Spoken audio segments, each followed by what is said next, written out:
các bạn. Hôm nay mình sẽ thực hiện clip cuộc thi ăn nhãn. Ai thắng thì được 10.000. Thế từ 1, 3. 1, 2, 3. Ai ở đấy rồi sao mày?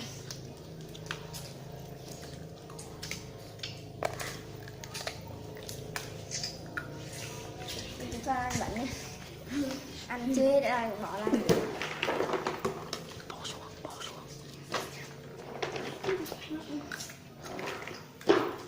Ngon nhiều lắm. Ăn ngon.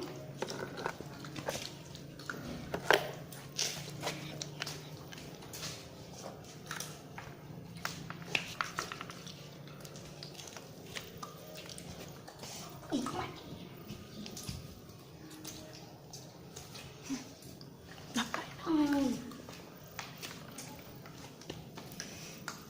Nếu ở đâu kìa.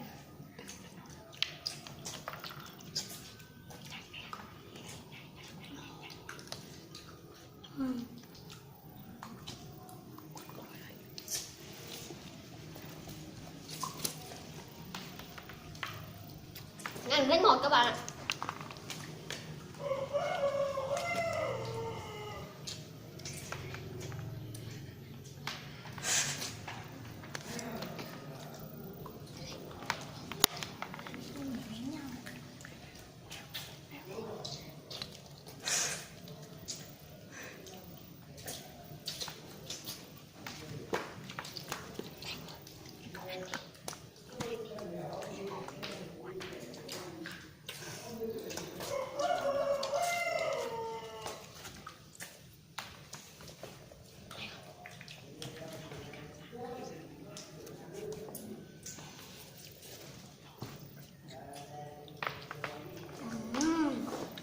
Cảm giác khi mình ăn thấy rất ngọt. Rất ngon. Mình chắc mình ăn rất ngon, rất ngọt. Ôi trời ơi.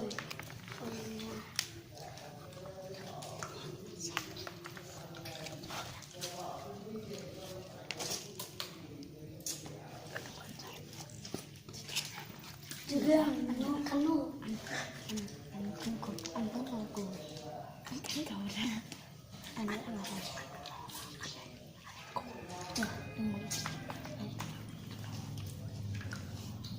mình cho nó này.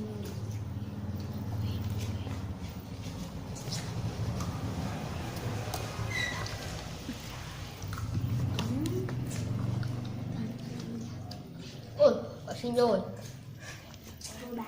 Đồ. Mai cho. Đây các bạn. Đấy. Cái bãi rơi đầu ấy.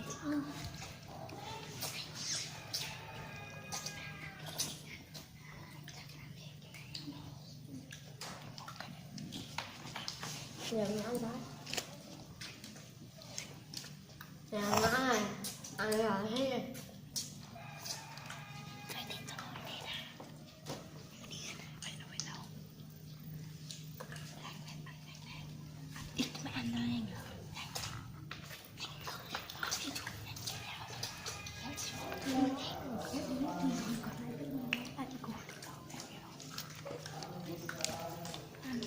Đây 10.000 đồng của mình này.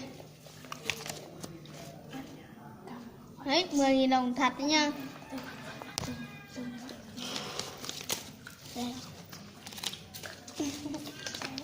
Đây 10.000 đồng đây nhá. Đây 10.000 đồng này. Cho ra là Đây. có lộ tao không? Có lộ không? Đấy 10.000 đồng đấy.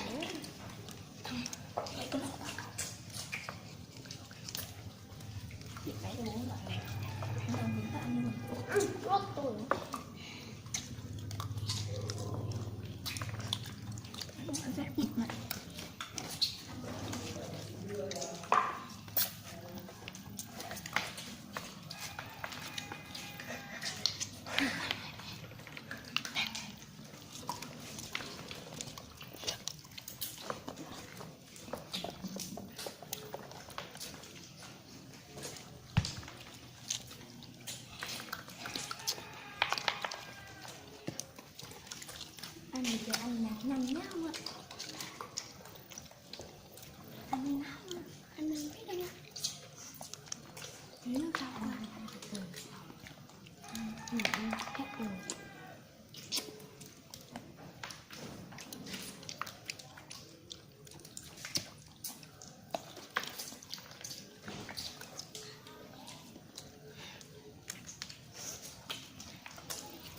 Đi theo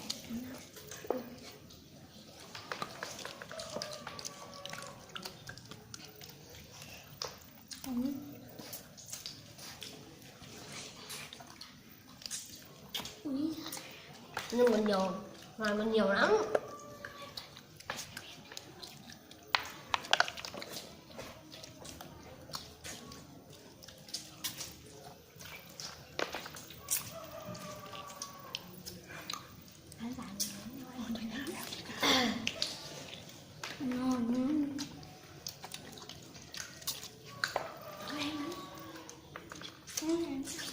ngon. Mày thích ăn hả? Thằng mày quay ăn á. Có phải nào thối một cái gì? Có mình có. Lấy mày à? Bà à? Em ở đây nào đấy?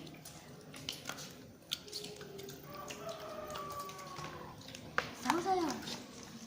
6 phút.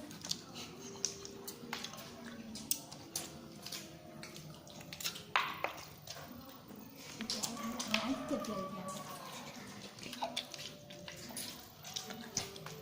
Các bạn làm còn bằng này nữa. Nhìn con mắt. Nè, ăn sao thế?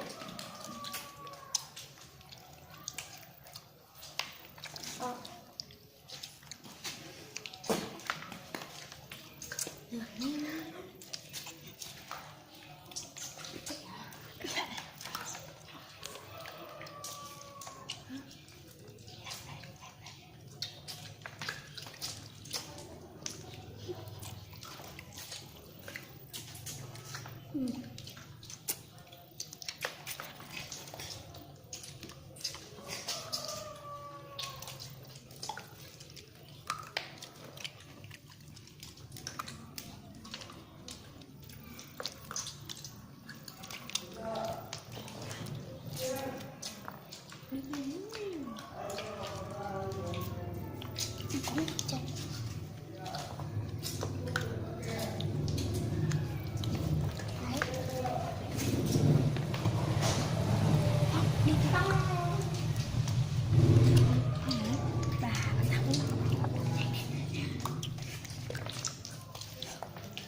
Đến 1.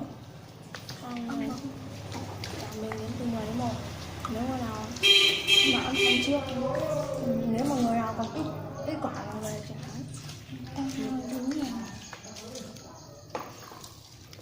Mình nói Xong rồi ít đó. Bây giờ mình sẽ đếm từ 10 đến 1 nè. Ai còn ít nhãn nhất thì sẽ thắng. 10 9 8 Rửa cắn tức là 7 8 7 6 5 4 3 2 1. Không. vậy ông Thành nãy có 2 lần. Đếm. Hôm nay em phải Ăn ăn bảy này. chơi Quả đếm quả, đếm quả. Ăn xong ra 2 cái. Cái này của Thành. Của Thành. đây là quả Thành. Đếm. 2 4 6 8 10 12 13 14 15 16 17 18 19 20 21 22 23 24 25 26 27 28 29 30 31 32 33 34 34 quả. Đây là của bạn Cường. Cái còn lại này. 1 2 3 4 5 6 7 8 9 10 11 12 13 14 15 16 17 18 19 20. 21, 22, 23, 24, 25, 26, 27, 28, 29. Đây, thành bé rồi đây. Đây, còn đây của bạn Hoàng.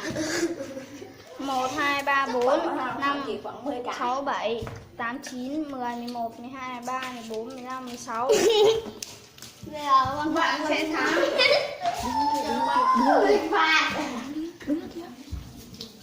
Trao giải. Bây giờ tôi sẽ giao Hoàng